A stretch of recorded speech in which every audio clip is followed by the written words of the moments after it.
সবার মন জয় করতে পারলেও দীর্ঘ ২৮ বছর আমি যাদের জন্য কাজ করেছি, যাদেরকে এই হাতে লালন পালন করেছি, তাদের কাছে আমি অযোগ্য একজন মানুষ। জমিটা লিখে নিছে, কি কারণে লিখে নিছে? আমাকে সে বলতেছে যে আমি ক্রয় করছি, সে কিন্তু ক্রয় করে নাই। আমার আব্বুর কাছ থেকে জোর জবরদস্ত করে আমাদের খাওয়ানো পড়ানোর উদ্দেশ্যে সে যখন ৫ বছর ৫ কাঠা জমি লিখে নেয়, আমার আব্বু খুব সহজ সরল বোকা একটা মেয়ে, ওকে সবাই খালি ঠকিয়েই গেল, ওর জীবনটা বোধহয় ঠকতে ঠকতেই শেষ হবে। হয়তো স্বার্থে ঘা লাগছে, স্বার্থে ঘা লাগলে যেটা হয় সেটা স্বাভাবিক কথা। এখন এই মেয়েটা হচ্ছে একটা টাকার মেশিন। আসসালামু আলাইকুম বন্ধুরা, আশা করি সবাই ভালো আছেন। আল্লাহর অশেষ রহমতে আমিও ভালো আছি। শুরুতে যে ভিডিওটি দেখলেন, আজকের ভিডিওটি খুবই গুরুত্বপূর্ণ। আশা করি শুরু থেকে শেষ পর্যন্ত আমাদের সাথেই থাকবেন। বাংলাদেশের একসময় সারা জাগানো জনপ্রিয় নায়িকা পপি, যিনি শত শত ছবি, জনপ্রিয় ছবিতে নায়িকা হিসেবে চরিত্রে অভিনয় করেছেন এবং তিনি বাংলাদেশের একজন সারা জাগানো নায়িকা ছিলেন।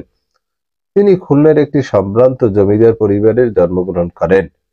দীর্ঘ চলচ্চিত্র ক্যারিয়ারে তিনি যে রকমের অনেক ছবিতে অভিনয় করেছেন, তেমনি তিনি এই ছবি থেকে অনেক টাকাও ইনকাম করেছেন।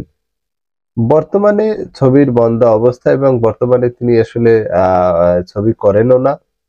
তো বর্তমানে যে বিষয়টি ভাইরাল হয়েছে, শুরুতে যে বিষয়টি দেখলেন, সেটি হচ্ছে পপির সাথে পপির নিজের আপন মা এবং বোনের সাথে জমি নিয়ে বিরোধ হচ্ছে। পপি দাবি করছেন যে তার জমি জমা বা টাকা পয়সা আত্মসাৎ করছে তার মা এবং বোন। ওদিকে বোন এবং মা দাবি করেছেন যে পপি তার যে টাকা পয়সা তো নিয়েছেন এবং বাবার জমি আত্মসাৎ করছেন। তো উভয় পক্ষই কিন্তু তাদের এক একজনের বিপক্ষে মত দিচ্ছেন। আমরা পপির বক্তব্য শুনবো এবং পপির মায়ের বক্তব্য পরে শুনবো এবং চলচ্চিত্রের সাথে জড়িত যে যারা তারাই পপি সম্বন্ধে বা এই বিষয়টি সম্বন্ধে যা বলেন সেই বিষয়টিও শুনবো। প্রথমেই আমরা পপির বক্তব্যটি শুনবো। আসসালামু আলাইকুম, আমি পপি। দীর্ঘ ২৮ বছর চলচ্চিত্রে কাজ করেছি, অনেক সুনামের সাথে, সম্মানের সাথে।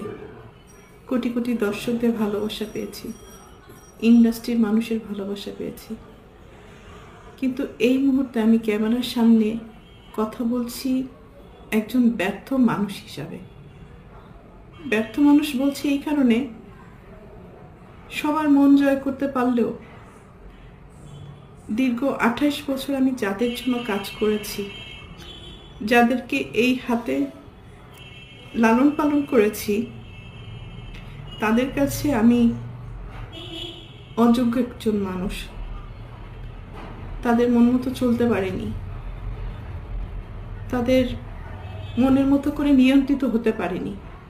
হয়েছি, একসময় হয়েছি, কিন্তু এখন হতে পারি না।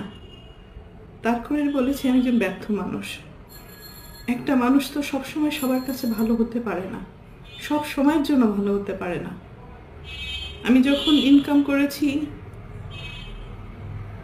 দু হাতে দিতে পেরেছি, লুটাতে পেরেছি, তখন আমি আমার পরিবারের কাছে অনেক প্রিয় একজন মানুষ ছিলাম।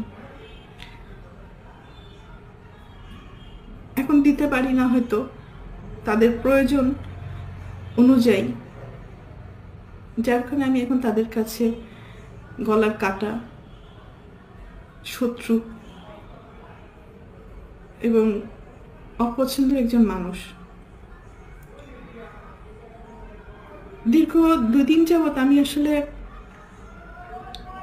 দেখলাম যে আমার পরিবার কতটা নিচে নামতে পারে, কতটা হীন পরিচয় দিতে পারে, কত হিংস্র ব্যবহার করতে পারে, কত নোংরা শব্দ ইউজ করতে পারে। সাথে আমার মিডিয়া, তারাও আমার একসময় চলার পথের সঙ্গী হিসাবে কাজ করেছে। মিডিয়ার কাছ থেকে সবসময় আমি সহযোগিতা পেয়েছি, ভালোবাসা পেয়েছি, সাপোর্ট পেয়েছি। কিন্তু আমার পরিবারের কয়েকটা মানুষের মিথ্যা কিছু কথাবার্তা, মিথ্যা অভিনয়, মিথ্যা নাটক, মিথ্যা অভিযোগ বলার সাথে সাথে যে মানুষগুলো আমাকে সব থেকে বেশি চেনার কথা, জানার কথা, সাপোর্ট করার কথা, সেই মানুষগুলো ওই মানুষগুলো আমার পরিবারের মানুষগুলোর কথা অনুযায়ী আমাকে ভুলভাবে আমার দর্শকদের কাছে বলেন, বাংলাদেশের মানুষের কাছে খুব বাজেভাবে উপস্থাপন করেছে। তো এর থেকে দুঃখজনক আর কিছুই হতে পারে না। যাদের জন্য কাজ করেছে আজকে তারা কেউই আমার না। এই জন্য হয়তো আল্লাহ বলে, যার যার জীবন হিজ হিজ হুজ হুজ, কিয়ামতের মাঠে কেউ কাকে চিনবে না। তো একটা মেন পয়েন্টে আসি। আজকে যে অভিযোগগুলো আমার মা আর বোন করছে, খুব স্ট্রংলি আমি প্রতিবাদ করলাম। এর পুরোটাই মিথ্যে, বানোয়াট, এবং তাদের স্বার্থ উদ্ধার হয়নি বলে আজকে সত্য একটা জিনিসকে অসত্য বলে প্রমাণিত করার চেষ্টা করছে।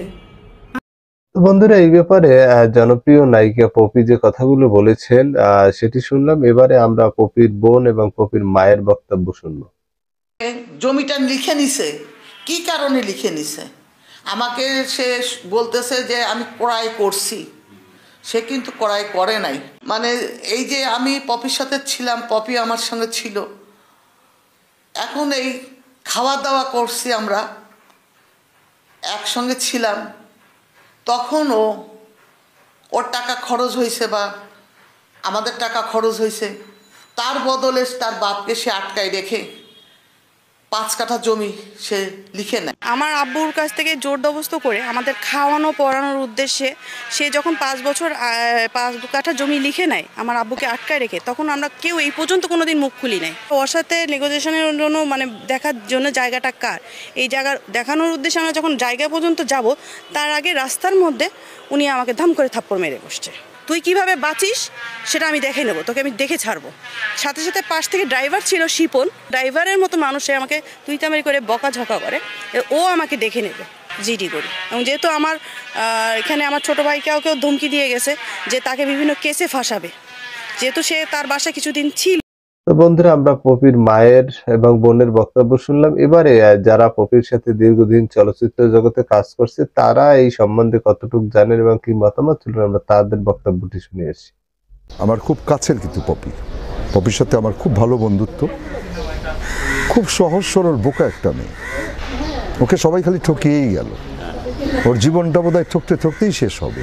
এটা আমার কষ্ট লাগে, কারণ এই মেয়েটা তার বাবা মা ভাই বোনের জন্য প্রচুর করেছে, প্রচুর, যেটা কল্পনা করা যায় না। একটা ছেলে হলেও এতটা করতো না। আমি ইউটিউবে একটা জায়গায় দেখলাম পপির মা একটা গালি দিচ্ছে পপিকে। আমার কাছে মনে হলো এটা আসলে কি পপির মা? আমার কাছে খুব অবাক লেগেছে যে একটা মা যে গালিটা দিল, এটা একটা আমার কাছে মনে হলো যেটা একটা কি বলবো, একটা মাকে আমি কি বলবো, আমার কাছে অবাক লাগছে। আমি শব্দটা উচ্চারণ করতে পারছি না। আমি খুব কষ্ট পেয়েছি যে পপির ভাগ্যে এটাই ছিল যে এই মা বাবা ভাই বোনদের জন্য এত করার পর তার ভাগ্যে এই জুটলো। হয়তো স্বার্থে ঘা লাগছে, স্বার্থে ঘা লাগলে যেটা হয় সেটা স্বাভাবিক কথা। এখন এই মেয়েটা হচ্ছে একটা টাকার মেশিন। এই ছেলে একটা মেয়েকে দিয়ে ইনকাম করে, বাকিগুলাকে তারা সাপোর্ট করে, বাকিগুলাকে মানুষ করার জন্য একটা সাইড চাই, একটা সাইড চাই। মাই খারাপ, ওর মাই খারাপ। মা কখনোই চায়নি যে ওর মেয়ে ভালো থাকুক। এটাই হলো সবচেয়ে বড়।